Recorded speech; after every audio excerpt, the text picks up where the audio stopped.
Hey, welcome to another week of Guided by Faith. I'm your host, Jay Holland, looking forward to guiding you through an introduction to the book of Romans this week.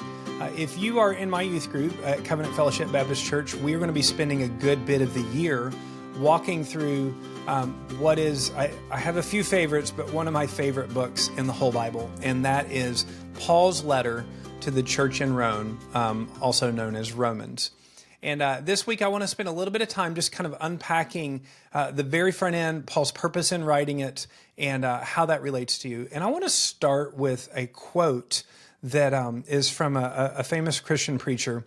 You maybe have never heard of him, but a lot of people have really found a lot of value in him. His name is A.W. Tozer. And he had a quote that said, "What comes into our minds when we think about God is the most important thing about us." So what comes into our minds when we think about God is the most important thing about us. And I think there's a lot of truth to that, because ultimately what I think about God is going to draw me to God or make me run from God. It's going to give me permission to do whatever I want in my life, or give me guardrails, guidance, comfort, and provision for leading an abundant life. And so all of this has to do with what you think about God. And so then think about, how do we learn about God? You know, I think what contributes to our thinking about God?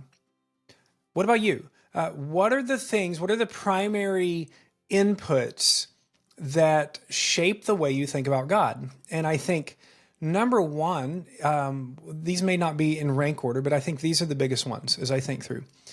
The people around you and what they think about God has a huge influence on what you think about God. You know, what your mom and dad think about God, how they act about God is going to have a huge influence on you. Your friends, your family, the influential adults in your life, that's going to have a huge influence. Number two, your experiences in life, whether they've been good, whether they've been bad, whether you've been through hard trials, whether you've seen reasons for those trials, all of that stuff is going to massively shape what you think about God. But ultimately, the real way that we know about God is not from the people around us, not from our own experiences, but it's God's revelation of himself to us, what we would call God's word or the Bible.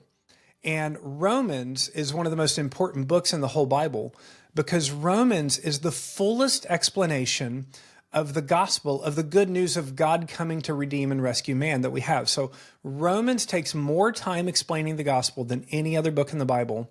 And then Romans also has the fullest vision of practical Christian living of any book in the Bible. And so if you are old enough to listen to this podcast, you're old enough to read God's word. And I would encourage you, over the next week or two, try to read through the whole book of Romans. Remember, it was written as a letter to a group of people. It wasn't written as a verse here and a verse there. It was written as one continuous letter. Now, it's a long read. I can read through the whole book of Romans in about an hour. And I spent some time one year doing that over and over and over again. And the Lord really lit up my understanding of Romans. But if you've never encountered it, let me just share a couple things today. The Apostle Paul wrote Romans to show God's righteousness and our need for grace. He explains how sinners can be made right before God. He reveals how the gospel can transform your daily life.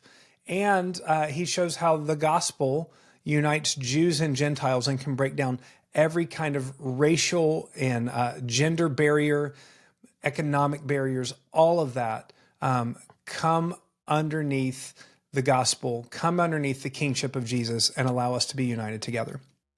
One verse we're going to share and unpack this week. It's really two verses.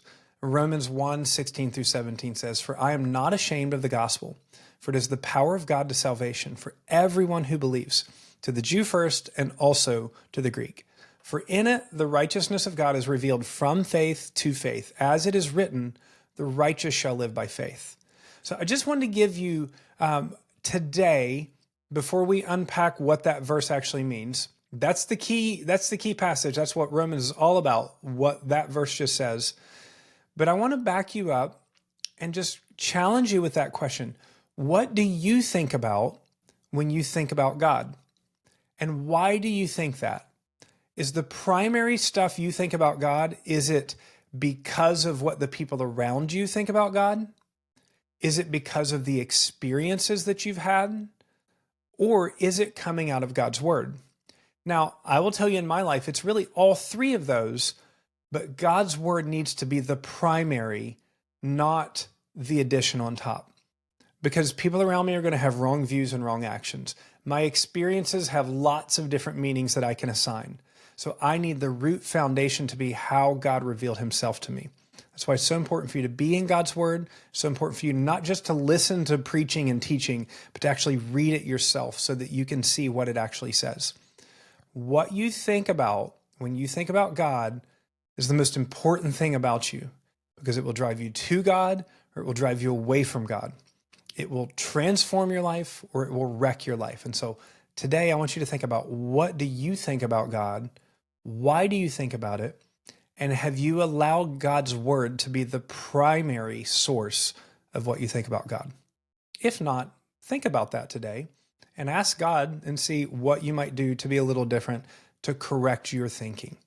This week, we're going to explore Romans, the intro to it, and then we'll unpack it over the rest of this year. It's going to be a great time. You're going to get a lot out of it. I am too. Look forward to talking to you again soon.